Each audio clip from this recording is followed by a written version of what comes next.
ৰৈ ৰৈ বিনালেতো অসমৰ এতিয়া জাতীয় জীৱনৰ আৱেগ হৈ পৰিছে আৰু সমগ্ৰ পৃথিৱীতে 700টা চিনেমা হলত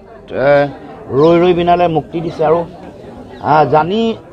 আপোনালোকো আচৰিত হ'ব যে 4টা বজাতে আৰম্ভ হৈছে চিনেমা আৰু মই ভাবোঁ যে এইটো গোটেই 24 ঘণ্টাই এখন চিনেমা থাকিব বিভিন্ন হলত আৰু প্ৰায় এসপ্তাহ 10 দিন কোনো টিকেট পাবলৈ নাই এনেকুৱা ধৰণৰ এটা পৰিৱেশ সৃষ্টি হৈছে গতিকে এই গোটেই কথাটোৱে আমাৰ অসমৰ জাতীয় জীৱনৰ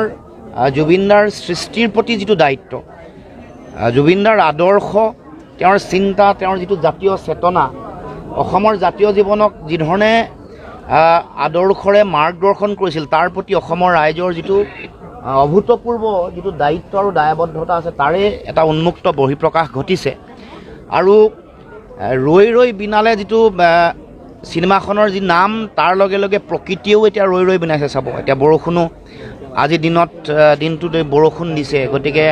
আকাশেও ৰৈ ৰৈ বিনাইছে প্ৰকৃতিও বিনাইছে গতিকে এই যিটো জুবিন গাৰ্গৰ মহাপ্ৰয়াণ অসমৰ সমাজ আৰু জাতীয় জীৱনৰ পৰা এইটোৱে অসমৰ সমাজ আৰু জাতীয় জীৱনক বহু কথা কৈ থৈ গৈছে সমন্বয়ৰ এটা শক্তিশালী বাৰ্তা দিছে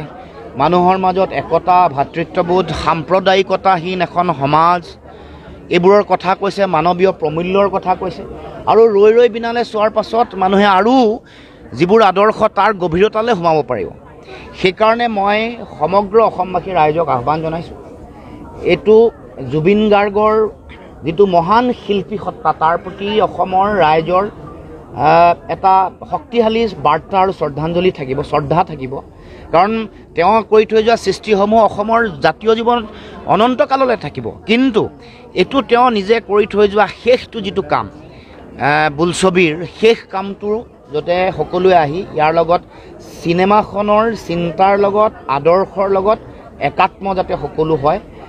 সেইকাৰণে মই সকলোকে আহ্বান জনাইছোঁ বোলছবি গৃহলৈ আহক দলে বলে আৰু জুবিনদাৰ আদৰ্শক তেওঁৰ সৃষ্টিশীলতাক অসমৰ প্ৰতি কৰি যোৱা কামক সকলোৱে শ্ৰদ্ধা সন্মান জনাওক।